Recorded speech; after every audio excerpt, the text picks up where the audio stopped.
Hello, welcome back to my channel. I hear a ton of people all the time tell me that they think it's too expensive to travel, and I thought that I would come here and just give y'all a couple of my travel tips. There are so many ways to travel and so many ways to still see all the beautiful things that you can in this world, so I thought that I'd give y'all some tips and tricks that I personally use. So here are travel hacks that I swear by and you might not know. The first thing, and probably the most important thing, is to be flexible with the dates and where you're going. I know a lot of people are like, oh, I really want to go to like Canada, for instance. They're like, this is a place I really want to. I want to go to Canada from September 3rd to September 13th.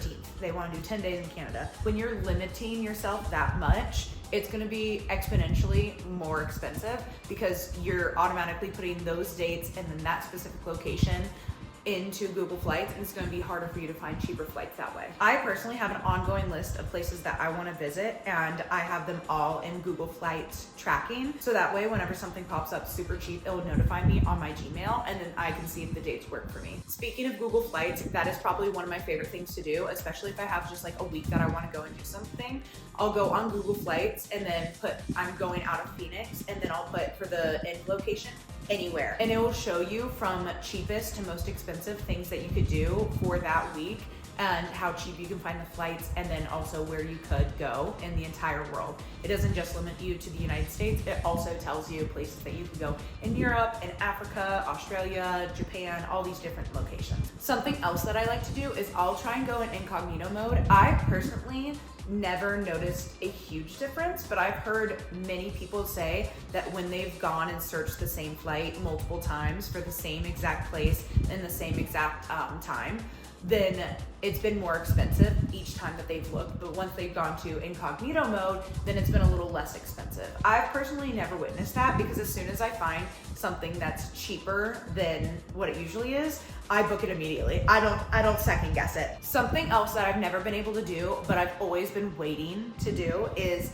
if a flight attendant says that the flight is fully booked and they're asking for volunteers, volunteer. Get the money and volunteer. No matter what is happening, I'm taking that extra money because I can use that to book multiple flights in the future. Don't do it the first time that they ask for volunteers. Do it the second time or the third time that they ask, because they're going to increase the price each time. Something that I try to do is stick with one airline that I really like and enjoy and accrue points through them to potentially get free upgrades or to also potentially get free flights with them. My personal choice is Delta. I used to really like Southwest. I still kind of like them. They're a pretty good airline, but to me, they're kind of on the same line as Frontier and Spirit now, because they don't have the TVs, you don't get the 2 free checked bags anymore. You don't get to pick wherever you want to sit anymore. You have to pay extra to choose your seat. So I personally fly with Delta if I can find them for a cheap price. If it is hundreds of dollars of the difference between Delta and American Airlines, I'm gonna go with American Airlines, even though they're not my preferred airline. But if I can try and fly through Delta, I will. I also have a credit card through them that I accrue points with. When I fly Delta and book with my Delta credit card, then I can get like triple times the points. Something that I personally try to do is to only fly with a carry-on and a personal item. I think that flying with just carry-on and a personal item is not only easier, but also cheaper. A lot of the smaller airlines in Europe, like EasyJet or Eurostar or any of those small airlines, are going to charge you significantly more for a checked bag, and even sometimes are gonna charge you for a carry-on as well. Now, if I get to the gate and they offer to check it, I'm checking it 100%. I don't have to carry it from my layover next, I will check it. The last thing, as far as flights go, one of my favorite things to use is called Going. It's an app. This app used to be Scott's Cheap Flights, and there is a free version, and I've used that free version for years. I just recently upgraded to the next level, which was the $20 for the year, and that's actually how I found my flight to Iceland for $510 round trip, which from Phoenix to Iceland, it is normally about $1,200. When I saw that it was $510 round trip, I saw that it was in August, I booked it immediately. I didn't second question it. I didn't look at anything else. I saw $510 round trip and I booked immediately. That's why I kind of say be flexible with your dates, because if I personally wanted to go to Iceland in like October, then I might have been like, oh, I don't know if I want to go in August, but it's actually going to be a really beautiful time, and there's still a possibility of seeing the Northern Lights, and it's so much cheaper than it would be in October. The next thing that I want to talk about is lodging. This is another huge expense whenever you're traveling, and I try to make sure that my lodging and my flights are as cheap as possible, because all of my other activities are pretty cheap in general. So for lodging, whenever I'm going somewhere by myself, I prefer hostels. And I know a lot of people, especially like single female travelers, are scared to be in hostels by themselves, but hostels are so much more advanced than they used to be.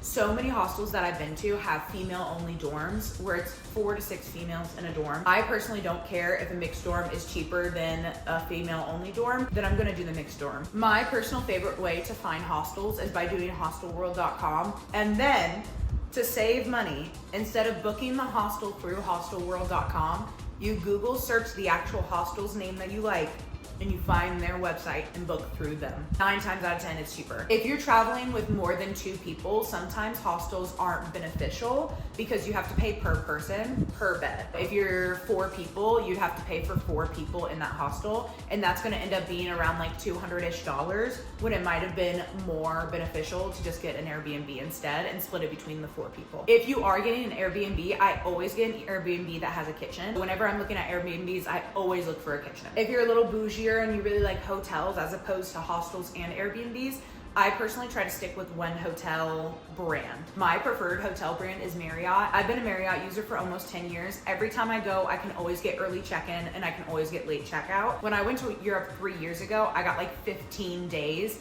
for free from hotels with Marriott. That being said, if there's a Marriott for like $133 and then there's a different hotel that's like local to the community that's like $70, I'm picking the $70 local hotel. And then by far my favorite thing that I've done has been Worldpackers. I did a 10-day stay in Hawaii with a guy named Matt and stayed inside a tent, helped him with his farm, helped him hunt pigs because he literally lived from the land. He made me breakfast, lunch, and dinner every day. It was amazing. I loved staying with him. It was great. I 100% want to do another Worldpackers thing. I think it's so much fun. I did like 3 or 4 hours of work a day and then got to stay there completely free, and he fed me every day. Shout out to Matt. I'm not gonna say where he stays though. If you're interested in doing a Worldpackers, then you can use my code that's right here. It's just Saraphine Isabel, and I think you get $10 or $20 off of your year membership. I think it's totally worth it. There are so many different options. I think when I go to Thailand that I'm gonna do a Worldpackers there because I think that would just be amazing. Okay, so you've booked your flights, you've booked your lodging. Now you need to figure out how you're gonna get place to place when you're in the location that you're gonna be in. Us Americans, I feel like the natural route to go is to try and book a car, but wait, sometimes you do not need to do that. Trams, the trains, the bus systems are, the subways, see how accessible all of those are and how much you can do in walking distance. I personally love renting bikes. When I was in London and Paris and Amsterdam and even Hawaii, when I was in all of those places, it was super easy. You just had an app on your phone, you booked a bike, and then you could go from location to location. Sometimes if you used it for less than 20 minutes, it was free too. So I'd go from one spot to another spot, park the bike, and then 5 minutes later, pick another bike, and then go another 20 minutes. If you are getting a car rental, you need to do a little bit of research on multiple different things. I've used Turo before, and I spent like $300 and something for 2 weeks of having a car in Hawaii. And it was literally like, the guy was like, I don't care if you get any scratches or anything like that, it's cool. So Turo is always an option. I see less Turos available internationally, so I feel like Turo is mainly a United States thing, which is totally understandable. So when you're looking at renting cars in different countries, go to local car rental locations instead of doing like Hertz or anything like that. Something that I used in Europe was Europcar or Eurocar. It was one of those two. That was really cheap when I did from Italy to Switzerland. Definitely look around at different car rentals. And the way that I did it was opening up Google Maps and typing in car rentals instead of just typing in car rental on Google. It kind of shows you different dots and things that might not pop up because Google is automatically sponsoring all these big corporations rather than like the small local places. If you have a car and a Costco membership, use that Costco membership. Your Costco membership is good for every Costco in the entire world. You can go and get gas for so much cheaper at Costco's using that membership. Now you have whatever transportation you're gonna be doing. These are the activities that I personally enjoy to do and I find to be the cheapest ways to explore the cities and countries that I'm going to. Number one being hiking. By far my favorite thing to do. I think hiking is the best way to explore a new country because you get to see waterfalls, you get to see beautiful animals, you get to experience rainforest, you get to see so much and experience so much. I absolutely adore hiking. It is my favorite thing to do while I'm traveling. Something else that I really enjoy is going to the beaches. Any local beaches I like going to. If there's a black sand beach, I'm there. I also really enjoy going to lakes and hiking around lakes, or if you can get in the water, then I love getting in lake water in different locations like Lake Como. Gorgeous. But I love going and exploring anything that's just like outdoors, and it is the cheapest thing that you can do when you're traveling, because 9 times out of 10 you don't have to pay anything or just have to pay for parking. Another big thing that I really like while I'm traveling to different countries is looking at Groupons. I've saved hundreds of dollars from using Groupons. I've done it for museums, for aquariums. I've done it for a shark tour. I did it for a 5-course meal in an open concept restaurant in Europe, and it included wine and appetizers and salads and all these different things, and it was delicious, and we paid literally $10 each for it. I don't really understand how Groupon works, but I am a huge advocate of them. My last tip as far as activities go is to spend money one day and then not spend money for the next 2 days. So in Iceland, I'm like doing the Blue Lagoon one day, and then the next 2 days I'm only hiking. Then I'm doing a whale watching tour, and then the next 2 days not doing anything after that. Here are some just miscellaneous tips that I also have for saving money while traveling. Number 1 being, when you use an ATM in a different country and it asks if you automatically want to do the conversion rate, say no. Don't do the conversion rate on the ATM because it's always higher. Also, speaking of money and conversion rates, make sure that you check all of your credit cards to see which ones have international transaction fees and which ones don't. 5 of them have no transaction fees for international transactions, and then 5 of them do. So whenever I go and travel, I take those 5 credit cards with me and then my debit card. And I usually only bring 1 or 2 cards out with me on a day-to-day basis. When you're packing and trying to just do a carry-on and a personal item, I would do a capsule wardrobe.